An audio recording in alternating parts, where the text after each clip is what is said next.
U svetu koji često nagrađuje hladnoću i pogrešno je tumači kao snagu, emocionalno osetljivi ljudi izgledaju ranjivo i nestabilno. Ali istina je sledeća, oni nisu slabi. Oni samo još nisu naučili kako da svoju osetljivost iskoriste kao snagu. Ovaj video je za takve ljude. Ako si emocionalno osetljiva osoba, čućeš 7 stvari koje treba da počneš da radiš da bi osetljivost postala tvoja snaga, a ne tvoja mana. Prvo, nauči da osjećaš, ali ne i da preduzimaš. Ne uznemiravaju nas same stvari, već naš sud o njima, Epiktet. Primer, prijatelj ti ispriča nešto teško i ti si satima pod utiskom i nosiš njegovu tugu kao svoju. Osetljivost ne znači da je tvoj zadatak da kao sunđer upijaš tuđa osjećanja.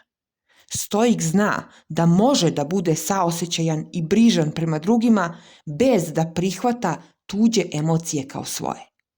To je razlika između empatije i nezdrave empatije. Poruka. Pruži podršku u skladu sa svojim mogućnostima. Ne spašavaj.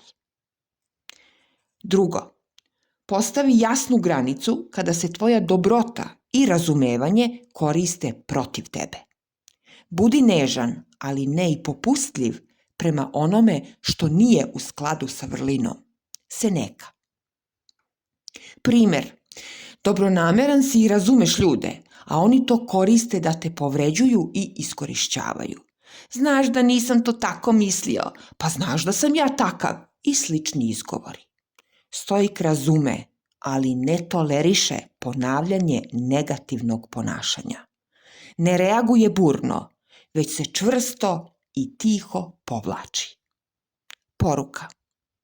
Kada predugo razumeš druge, zaboraviš da osluškuješ i razumeš sebe. Treće, ne traži potvrdu od onih koji ne razumeju tvoju dubinu. Ne traži da se stvari događaju kako želiš, već želi ono što se događa i bit ćeš spokojan. Epiktet. Primer, podeliš sa drugom osobom nešto što te boli ili ti teško pada, a kao odgovor čuješ što se uopšte opterećuješ time.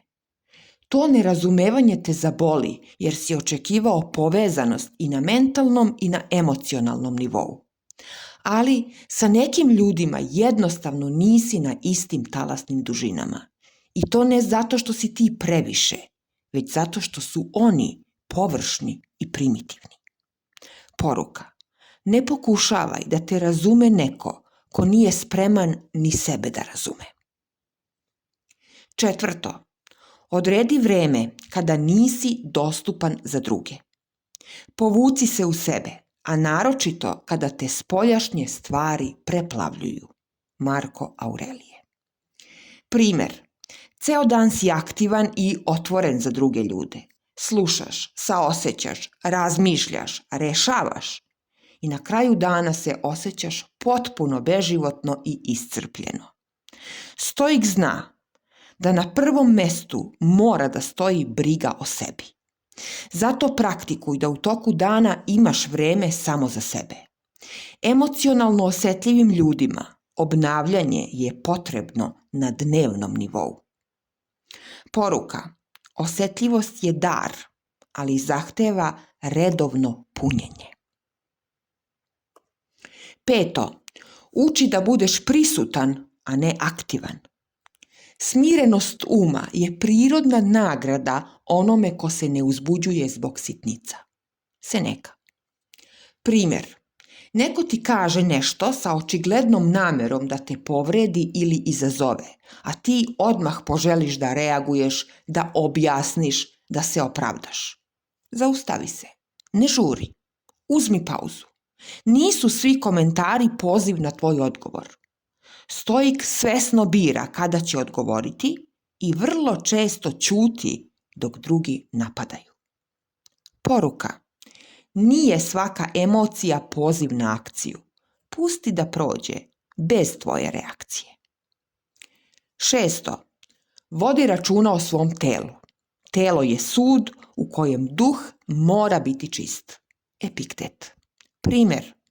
Ne jedeš redovno, ne spavaš dovoljno, a onda se pitaš zašto te i sitnica izbaci iz takta. Zapamti, osjetljiv ne može da živi u zanemarenom telu. Stoik zna da disciplina i svakodnevna rutina čuvaju stabilnost unutrašnjeg mira. Poruka. Briga o telu je neophodna jer brinući o svom telu, brineš i o svojoj duši. 7. Pretvori svoju osjetljivost u kompas, a ne u sidro. Upotrebi ono što ti je dato i pretvori slabost u snagu. Seneka. Primjer. U stanju si da osjetiš i primetiš ono što drugi ne mogu. Tvoja osjetljivost beleži ono što drugi propuštaju. Ne ignoriši tu svoju sposobnost, već je koristi kao kompas da te odvede do života u skladu sa samim sobom. Poruka.